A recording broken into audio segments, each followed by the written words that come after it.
This song was made to be and made to feel like a toxic modern day Brandy and Monica.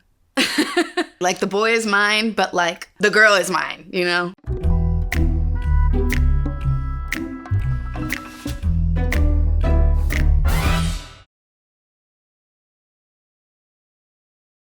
I was just so excited to work with Kehlani. I've always been like a huge fan of hers. She's one of my favorite artists in the world. We're in the studio together for the first time. I was so excited, and she was showing me all these songs, and I was working on my album at the time. So I was just stoked that she even showed me the songs. This was one of the songs that she showed me, and I said, this is toxic as fuck. I have to have it.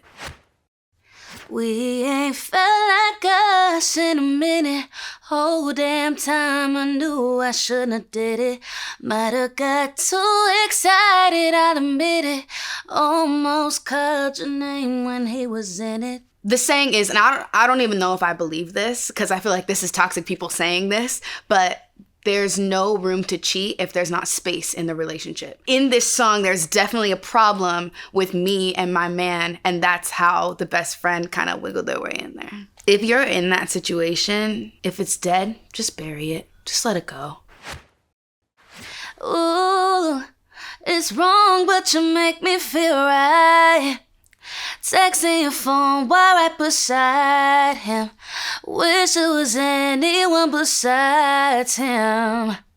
I feel like dealing with something like that, I automatically feel guilty for those kinds of feelings. And I feel like it's totally natural and valid, but putting yourself in a situation to follow through with what you know is going to be a mistake, that's like an immediate guilty feeling for me. Everyone makes mistakes, but I think there's just some mistakes that hurt other people more than others.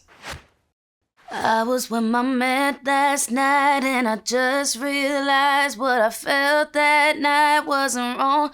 I think that line is so important because it is validating that you can have crushes on other people, you can have feelings for other people, you can have connections with other people. But again, it's about stopping yourself in that moment and preventing anything you can do from hurting your partner. If that's the situation that you have, if you guys have had the agreement that it's more of a monogamous situation, then the promise that you make is more important than anything. So you just gotta stick to it as much as you can. Thought about you on the whole car ride. Like, I hate that you ain't your best friend.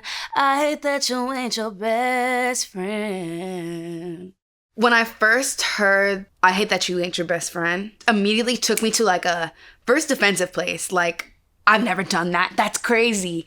But then it took me to that's my worst fear, because I have really beautiful sisters, and I've heard crazy stories of people cheating on their partner with a sibling. And that was just always my worst fear because they're really beautiful. Or like my friends. My friends are really beautiful, and I'm not really worried about it, but that is a fear of mine just because I know so many people that have done that. Then it took me to another place of definitely meeting someone that I was interested in or had a crush on for the first time, and they had another friend in the group, and you're like, damn, I think I chose the wrong one. Na na na na na na na. I hate that you ain't your best friend. Nah. So the best friend codes are different depending on what the situation is and what the relationship is. So if you're like just meeting someone for the first time, like I said, and you're like kind of interested in them a little bit, and then they have a friend who might be finer, or you might connect a little bit more, then I don't think it's totally terrible. However, once I get in relationships and I'm dating someone, their friends are just strictly their friends. Like, I just lose all sight of how I would be attracted to them.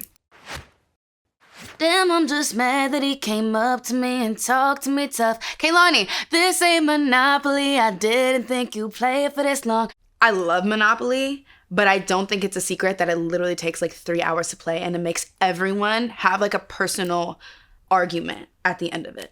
And it's so sad that he treat me like royalty, and for what? Kehlani, I know that honestly your loyalty is only to us. Someone who treats me like royalty has to have a few different qualities.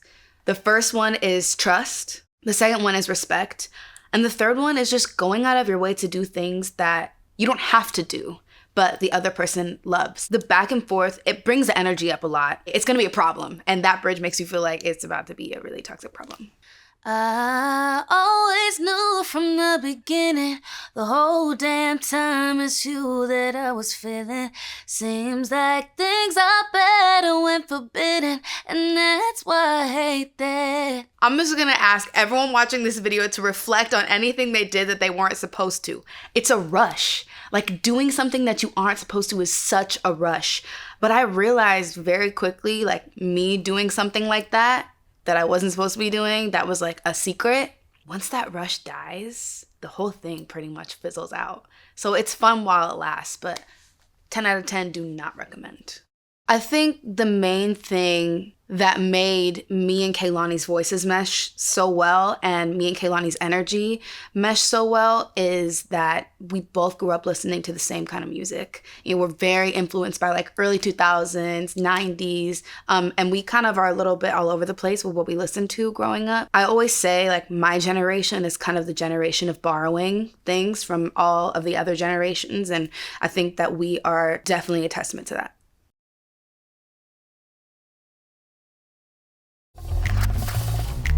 So I'm a huge game person. Like, I host game nights at my house sometimes. Well, we play Monopoly Deal a lot. We also play Uno, but every single time we play that as a group, we fight. But I really love what I haven't played in a while is Risk.